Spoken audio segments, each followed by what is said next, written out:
Sini menarik, kita berada di Desa Totogan ya. Selain kita melihat hamparan bongkah-bongkah batuan ini ya, dia berada menumpang di atas litologi batu lempung formasi Totogan yang hampir identik dengan formasi Karangsambung ya. Tetapi secara posisi stratigrafi, formasi Totogan itu berada di atas formasi lempung formasi Karangsambung. Itu. Tapi emang uniknya adalah lempung Totogan itu lebih ada unsur-unsur tuff ya, sehingga warnanya tidak terlalu gelap gitu.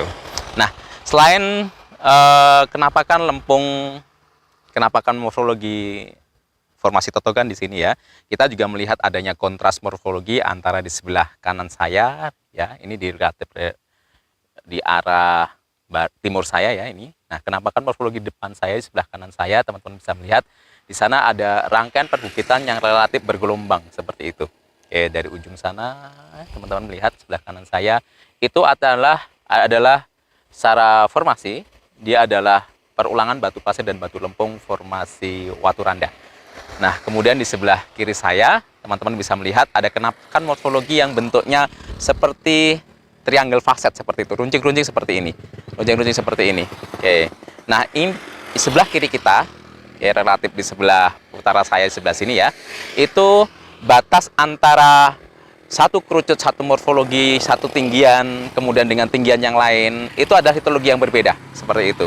Dan batas antara batuan satu dengan batuan lain ada batas-batas sesar. Nah, itu adalah yang kita tadi kemarin sudah lihat ya, itu adalah daerah yang dimana kompleks Melang Karangsambung berada. Atau batuan-batuan pratersier yang berumur 65 hingga 120 juta tahun yang lalu tersingkap di daerah Sadang, di daerah Karangsambung Utara. Nah, seolah kita sekarang berada di batas ya, seolah batas antara batuan-batuan pratersier 65 hingga 120 juta tahun yang lalu di sebelah kiri saya, sebelah utara sini ya.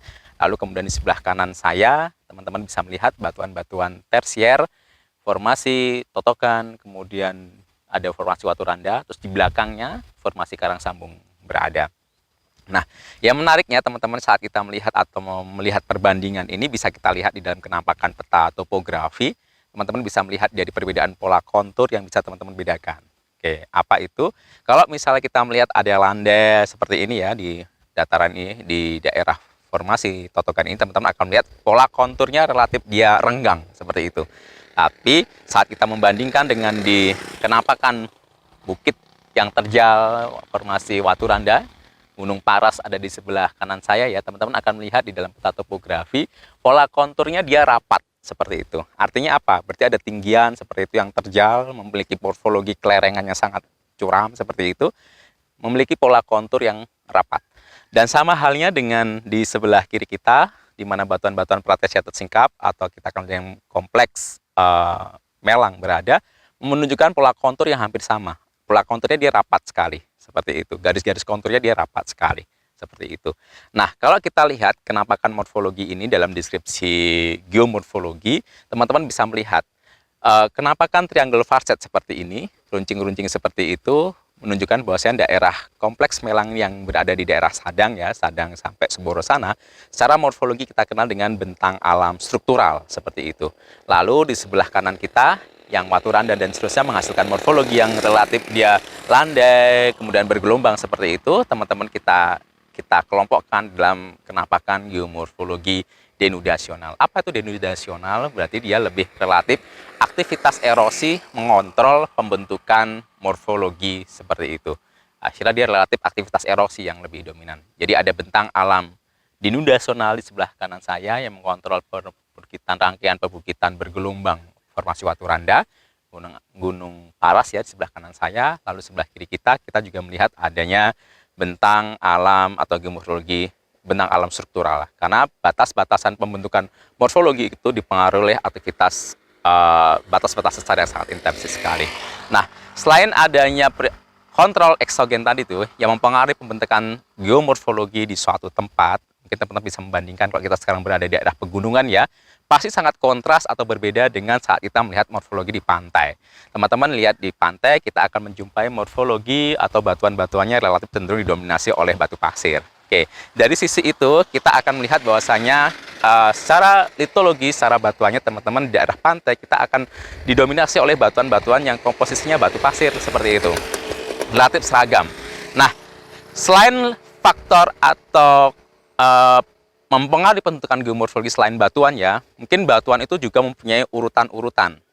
Suatu batuan, mungkin batuan beku, dipengaruhi oleh disusun oleh suatu komposit gunung api ya, batuan gunung api, batuan beku gunung api menghasilkan kenampakan morfologi gunung api, yaitu menghasilkan bentang alam mungkin gunung api. Mungkin bisa jadi dia hanya satu single batuan beku seperti itu. Tapi saat kemudian kita berada di tempat lain, bisa jadi daerah itu memiliki komposisi batuan yang bermacam-macam, sehingga kita bilang memiliki unit stratigrafi yang berbeda. Perlapisan batu lempung, batu pasir, batu lempung, batu pasir, batu lempung, batu pasir bisa mempengaruhi pembentukan morfologi yang berbeda.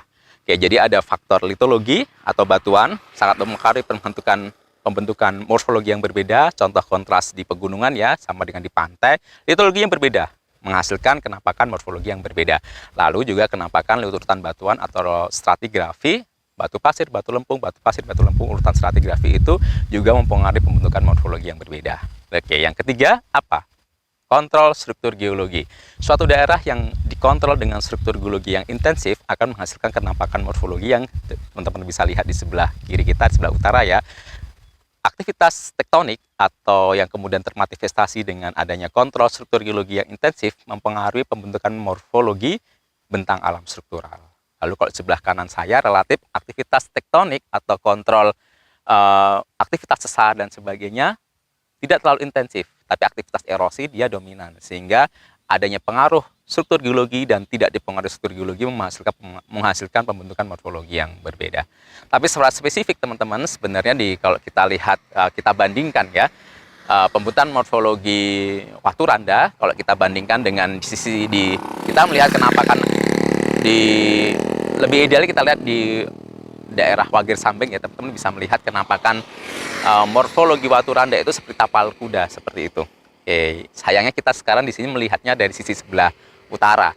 Kalau kita melihat pasangannya di sisi sebelah selatan sana, jadi ada formasi Waturanda, formasi karang sambung di tengahnya, kemudian ada sayap Waturanda di sebelah selatan. Teman-teman akan melihat ternyata Waturanda ini sebenarnya juga dikontrol oleh aktivitas struktur lipatan seperti itu, sehingga menghasilkan kenampakan seperti tapal kuda seperti itu yang membuka ke arah timur seperti itu.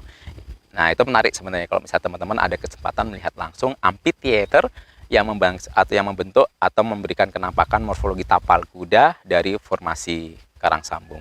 Seolah-olah dia menunjamnya dia ke arah timur, kemudian membuka ke arah barat seperti itu. Nah, seolah-olah menghasilkan pembentukan seperti tapal kuda, dan kemudian karena kontrol erosi dia sampai menggerus sampai ke dasar dari formasi karang sambung, sehingga seolah-olah karang sambung itu seperti mangkok tersendiri yang kemudian dibatasi oleh kenampakan tapal kuda, yaitu sayap lipatan dari formasi Waturanda.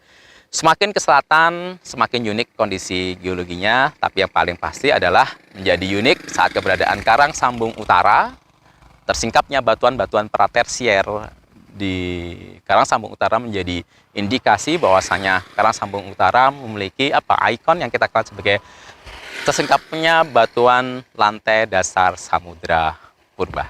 Seperti itu. Kemarin teman-teman sudah melihat ada serpentinit dan ada juga batuan-batuan sedimen laut dalam, kemudian ada juga ovolit bagian bawah dan juga bagian atas, mengindikasikan bahwasanya batuan-batuan pratersier itu menjadi menarik untuk kita kaji dari berbagai unsur dan berbagai macam subjek yang mungkin teman-teman sangat tertarik di sana. Mungkin itu yang bisa saya jelaskan. Terima kasih.